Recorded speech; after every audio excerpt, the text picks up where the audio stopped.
আসসালামু আলাইকুম। আজকে আমরা ভাপা পিঠা বানাবো।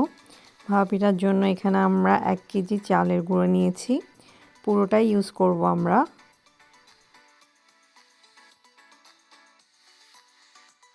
এখানে 1 কেজি চালের সাথে আমরা 10 গ্রামের মতো প্রায় 2 টেবিল স্পুন লবণ দিব। লবণ আর চালের গুঁড়িটি মাখিয়ে নিব।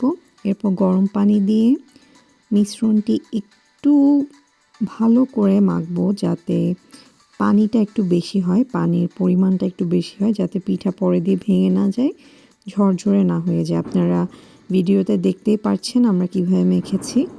এখন আমরা নারিকেলটি রেডি করে নিব, যেহেতু আমরা এখানে ভালো গুড় পাই না। সো আমরা ফার্স্টে চিনিকে একটু ক্যারামেলাইজ করে নিব। চিনি যখন ভালো করে ক্যারামেলাইজ হয়ে যাবে, একটু হালকা পানি দিব। এরপর যখন একদম লাল হয়ে যাবে, তখন আমরা এখানে প্রায় 180 গ্রামের মতো চিনি এবং 250 গ্রামের মতো নারকেল কুড়ানো ইউজ করেছি। টেস্টটা একটু ভালো হওয়ার জন্য 2টো এলাচ এবং 1টি দারচিনি ইউজ করেছি।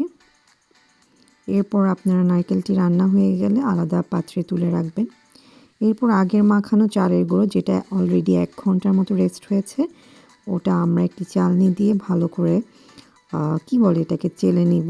এরপর এই গুঁড়িটিকে আমরা আলাদা পাত্রে তুলে রাখবো, যাতে আমাদের ইউজের জন্য সুবিধা হয়। এখন আমাদের সব কিছু রেডি। আজকের ভাপা পিঠার বৈশিষ্ট্য হচ্ছে আমরা এটা রাইস কুকারে বানাবো। সো আপনারা যারা ডিফিকাল্টিস ফেস করেন যে ভাপা পিঠার আলাদা ডেকচি নিয়ে, তারা এই মেথডটি অ্যাপ্লাই করে দেখতে পারেন। আমরা এখানে এখন ভাপা পিঠাটি বানিয়ে নিব। আমরা মাফিন কাপ ইউজ করেছি, যেহেতু আমাদের কাছে পারফেক্ট ভাপা পিঠা বানানোর ওই ইকুইপমেন্টটা নেই। সো ফার্স্টে আমরা চালের গুঁড়ি দিয়ে নিলাম। এরপর আমাদের রান্না করা যে নারিকেলটি একটু আগে রান্না করেছি, ওটা দিয়ে দিলাম। এরপর আলাদা করে, যেহেতু এখানের গুড়টা তেমন ভালো না, আমাদের কাছে বাংলাদেশি গুড় নেই, সো আমরা একটু করে গুড় নিয়েছি, এখানে যেটা পাওয়া যায় ওটাই নিয়েছি। তো আমরা ওটা একটু করে উপরে দিয়ে দিলাম, যাতে কালারটা সুন্দর আসে। এরপর আমরা আবার চালের গুঁড়োটা দিয়ে দিলাম, যেভাবে অ্যাকচুয়ালি ভাপা পিঠাটা বানাতে হয়। এখানে আমরা আরও একটি শর্টকাট ইউজ করেছি। আমাদের কাছে আলাদা কোনো কাপড় নেই ভাপা পিঠার উপরে দেওয়ার জন্য, সো আমরা পেপার টাওয়েল ইউজ করেছি। আপনারা ইউজ করে দেখতে পারেন, অনেক হ্যান্ডি হয়, এত কিছু ধোয়াধুয়ি করতে হয় না। এরপর আমরা এটা রাইস কুকারের উপর দিয়ে দিব। এরপর যেভাবে ভাপা পিঠাটা নিতে হয় নিব।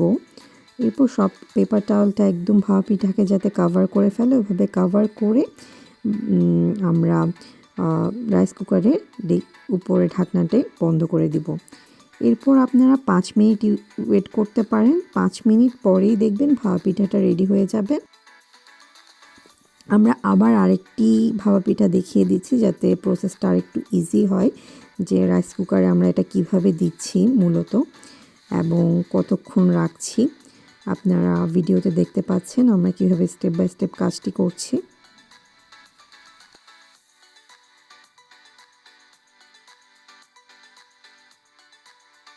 আর একটু কাছ থেকে দেখিয়ে দিলাম প্রসেসটা, কিভাবে আমরা ভাপা পিঠাটা মূলত দিচ্ছি।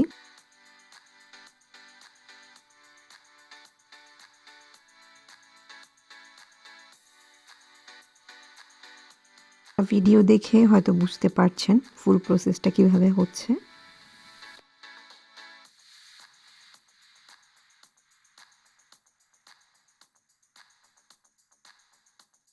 এই সাইজের রাইস কুকারে আপনারা মূলত 3টা পিঠা একসাথে বানাতে পারবেন। আমরা প্রতিবারই 3টা পিঠে বানাই।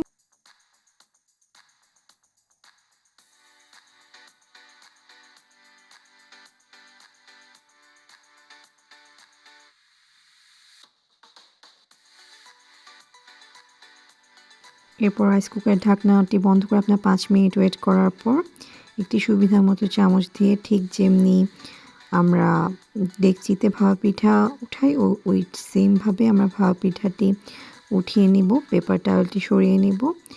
সো আমাদের মজাদার ভাপা পিঠা তৈরি।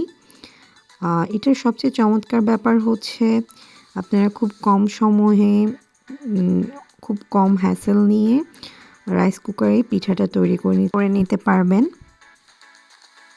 তো আমাদের মজাদার ভাপা পিঠা তৈরি হয়ে গেছে। আপনারা একবার হলেও ট্রাই করে দেখতে পারেন, আশা করি ভালো লাগবে।